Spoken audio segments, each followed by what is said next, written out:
ACID got me seeing souls. They hybrids in my eye beams, but I've been looking blindly. Gave my soul up for perfect timing. A desert cat reinvented rhyming. How crazy is that? Hey, what's going on, guys? So I'm gonna tell everybody this right up front, right here, right now. I have 2 projects going on. They're taking way longer than I thought they were gonna take. So the only reason I'm making this video right here is solely because I just wanted to get another video onto my channel. So if you guys don't care about Walking Dead, if you don't care about the reasons why it's pretty much dead, right, like how it's been kind of failing, although I'm going to try to not be super negative, if you don't want to hear any of that, just go ahead and click off now. It's totally cool. I'll totally understand, because I'm not stupid. I know, especially my new subscribers, a lot of them are here for my Legacy of Kain content, and that's great. In fact, if any of you are listening to this, any of my new subscribers, thank you guys for subscribing. Thank you so much. It really does mean a lot to me. YouTube is my dream.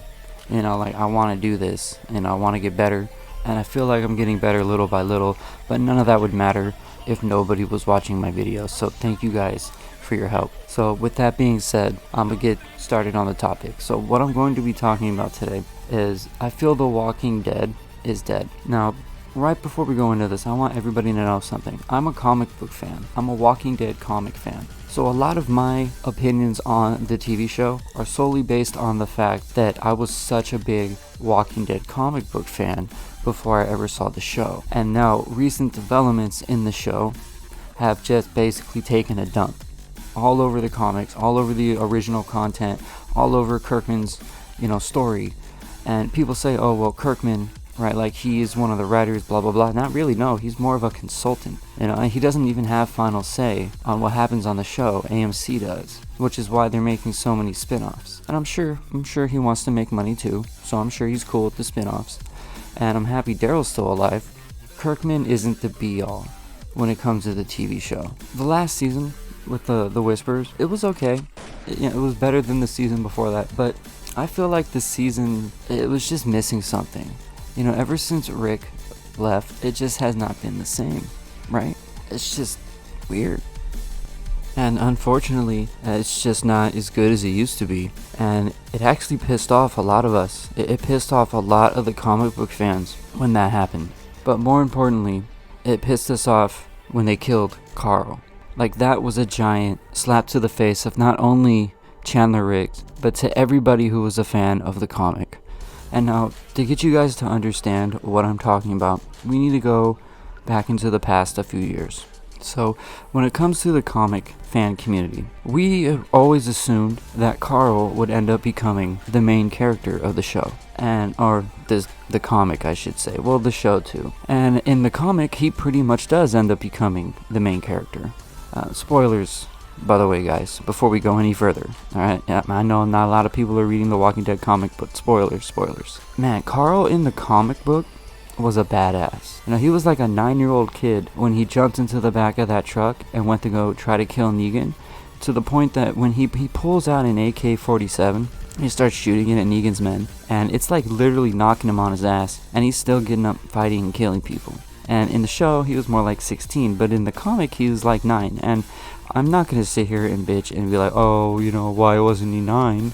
In the TV show, obviously, time passes and Chandler Riggs grew up. I'm okay with that. But what I'm not okay with is the way that they handled his exit. Like, before that, they were setting up all of this stuff. It seemed like they were setting up all of this stuff, right, with between Negan and Carl in the show. If you're show fans, you know what I'm talking about. And that just all got dropped because they didn't want to renew Chandler Riggs' contract, which I don't understand. Why would you not do that?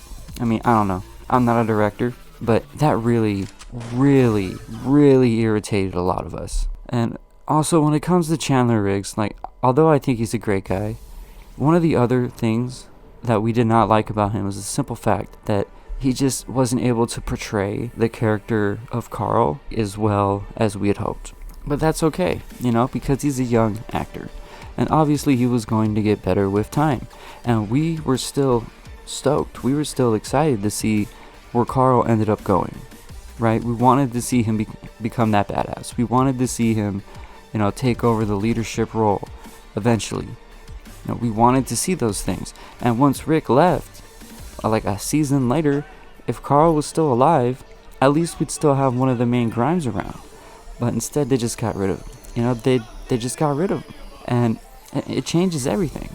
And it changed everything in terms of the comic book storyline. Like in the comics, Carl, he ends up getting old. Again, spoilers. Rick gets killed by some punk-ass kid when they go to the Commonwealth. He goes to the Commonwealth, and he gives this speech. He wins everybody over to his side the way that Rick gives his little speeches. And the governor there, it's a girl, Pamela Milton, I believe, she has a son. And he was living a life of luxury before the Grimes family got there, before Rick Grimes got there. So then once Rick Grimes basically became the new governor, he was no longer in power. No, he was no longer living in luxury. I'm talking about Pamela's son. I can't remember his name right now. He was a worthless, nothing character. And he's going to end up being in jail for the rest of his life for killing Rick. He goes into Rick's room and he just fires a gun off at Rick. And that's how the great Rick Grimes died. Now, to be fair to the show, I feel like they did it better in the show. Obviously, he's not dead, and we're supposed to get those movies. But the thing about a television show as compared to a comic book is, in the comics, that's more of a niche market. You can do more experimental things in a comic book than you can on a TV show. Without Rick, the story has fallen apart. Without Carl, the story has fallen apart. I would argue that once Carl died, the entire show was thrown off balance so much that it didn't matter what they did, because at that point, the story was basically over. The Walking Dead was always a story about a man looking for his family. All I am anymore is a man looking for his wife and son. Anybody gets in the way of that's gonna lose. I'll give you a moment to think about that. About a man trying to find his family. And what do? They kill off his son. And people will be like, oh, well, what about Judith? He has Judith. Yeah, he has Judith. Technically, Judith isn't his daughter, it's Shane's daughter, but, that's fine, yeah. And to be fair, Judith is more of the badass that we wanted to see with Carl. But it's too late now.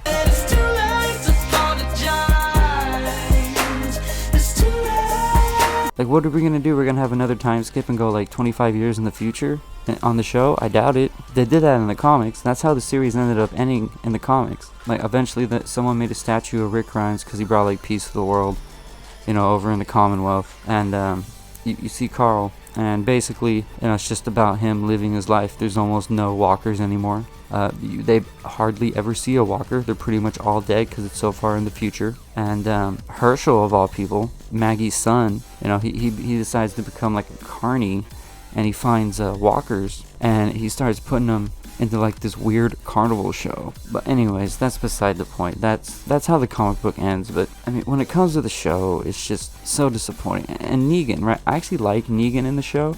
I would argue that you could probably save a lot of this show simply by making Negan the new main character, but I doubt they'll ever do that. I really do.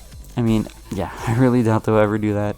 At this point, I wouldn't be surprised if Negan ends up dying pretty soon here. It's simply based on the fact that it's they decided that they wanted to kill off all, this is not Game of Thrones, man. You can't spend 8-9 seasons with the same people and start killing them off and then expect people to be impressed by it. No, we're not going to be impressed by it. If you watch Die Hard, and what's his name, Tom McCloud or McClane, if he died in the second movie, who'd be impressed by that? No one. Who would want to see Die Hard 3? No one. I just don't get it. And it all started back with Carl. They should have never gotten rid of Carl. And now there's just too many shows. It is oversaturating the market, and it sucks. It sucks for me because I want to see a true adaptation. And people say, oh, that'd be boring. Okay, yeah, maybe that'd be boring to some of the comic book fans, but you've seen the Killing Joke Batman movie, right? Did you think that movie was boring? No? Well, guess what?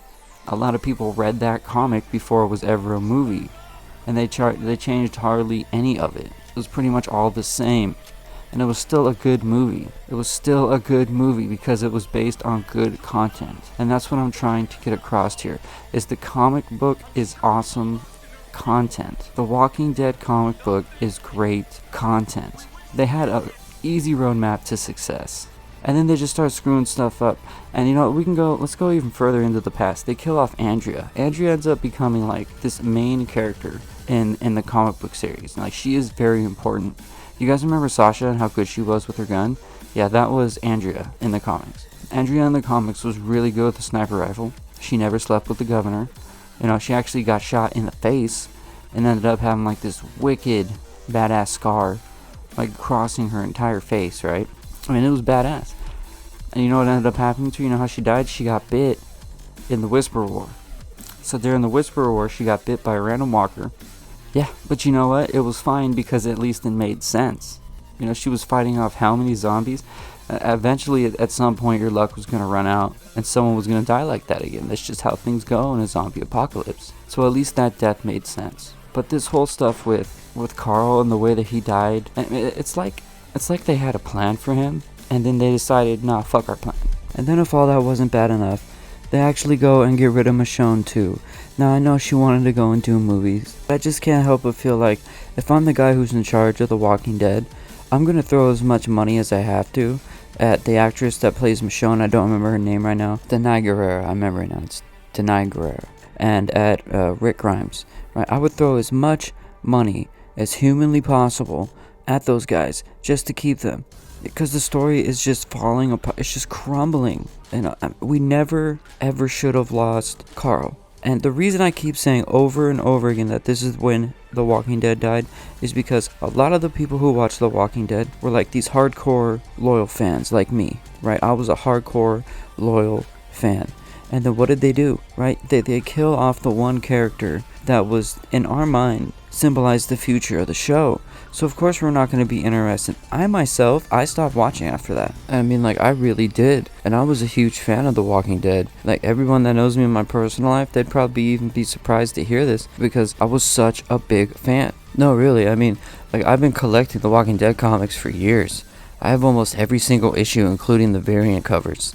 And even I was like, fuck that, I'm done, I'm out of here. You're gonna kill Carl? I'm done. You know, you're gonna just shit all over everything I love. You're just gonna completely destroy all my hopes for seeing Carl turn into this badass character, and it's just gone, and we're just done, it's just over with. So, at least in the case for the hardcore fans that left Walking Dead, I think that's what's going on now. In terms of the casuals, I really think it was the whole Glenn's death thing that really turned them off to the show. You know, it was like really gruesome, it was really gory. I remember seeing a lot of reaction videos online of people just being like, oh, I don't want to watch this anymore, that's disgusting, you know, yada yada. I didn't care. I knew it was coming. I didn't have a problem with it, but I'm pretty sure that's why the casuals stopped watching. Well, that's pretty much all I got. I only got one more thing I want to talk about, and then I'm just going to go ahead and close this up, because like I was saying earlier, I really just wanted to add another video to my channel while I'm working on some of my other projects. So that's gonna be Negan. I don't understand why everybody thinks Negan is such a bad guy. Like, why is he really such a bad guy? They say, oh, well, he killed Glenn, right? And he killed Abraham. He killed 2 people out of the group. Don't forget, like, right before that happened, you know what happened? Rick's group killed an entire outpost of Negan's men. Glenn himself killed one of those people while he was asleep. It was pretty pussy, if you ask me. And he just straight walked up to him, stabbed him in the head. That was it. That was the end of the story. You know, Rick suckered all those guys. That entire outpost, almost the entire outpost, was taken out while they were sleeping, like pussies. You know, it's fucked up. But people are like, oh, Negan, you know, he's an asshole because he killed 2 guys straight to their face. At least Negan had the decency to do it to them, to their face. Right? It's not like Negan's group, which they could have done this because Negan's group was way bigger than Rick's group. They could have just snuck into Alexandria and killed everybody there before they knew what was going on. They had the numbers to do it, but they didn't do it because Negan doesn't do it. He doesn't do stuff like that, you know. But again, people think Negan is a bad guy, but he really isn't. If you think about it, the only thing that he did that was bad, the only thing that he could have changed that would have made him literally the good guy of the story, is if he stopped intimidating people. That's how he got everything, right? He intimidated people to give him shit. Well, if they had opened that factory, because they had a smelter there, they could have been building shit the whole time. So if they were able to build shit and just trade shit that they built, like tools, you know, shovels, pitchforks, whatever, you know, if they're good enough, they could even start making weapons and stuff for everybody so that they can protect themselves and trade that stuff for food, you know, for medical supplies and stuff, then Negan would be a good guy. Nobody would be questioning Negan's motives or anything. And I mean, even the people there don't really think Negan's that bad of a guy. Hell, little kids don't think Negan is that bad of a guy. Carl didn't even think Negan was that bad of a guy. But we all think is this monster. But he really isn't if you think about it. If you really think about all the stuff that Rick and the whole group, what they've been through, all the people that they've killed, the termites, right, the terminus people, like, they could have let those guys go. But they didn't. Rick was like, nah, I made you a promise. And then just straight, boom, cuts his head off, right? I'm just saying, with Negan, people are a resource. Negan might not have killed the termites. He might have been like, no, look, you guys work for me now. And at least then they would have kept their lives. But Negan's the bad guy? Really? Are you sure about that? Anyway, I mean, Negan would even, he went so far as to kill his own lieutenant, Simon, because Simon went to, Oceanside and killed all the men. And he didn't know about it, and he didn't approve it. He even killed his own subordinates who were going around killing other people. He would even beat the crap out of people who were trying to rape girls in his society because he was so against people being raped. That's Negan. Does that sound like a bad guy? If we go into the comic books, he did the same thing when he was in the Whisperers. When he left and he joined the Whisperers, one of the Whisperers was trying to rape one of the other Whisperers, and Negan straight stood up for them. He did. He tried to save him, even though in the Whisperer community, they consider that to be okay. But Negan did not consider that to be okay because Negan is a good guy. And that's it. That's all I'm going to say, guys. So, thank you for your time. Thanks for sticking around. If you don't mind, please like, comment, and subscribe. And hopefully you guys come back. Probably not going to make any more Walking Dead videos. I guess we'll see. But thanks, y'all. Have a great weekend. Have a great day. Take it easy. Late.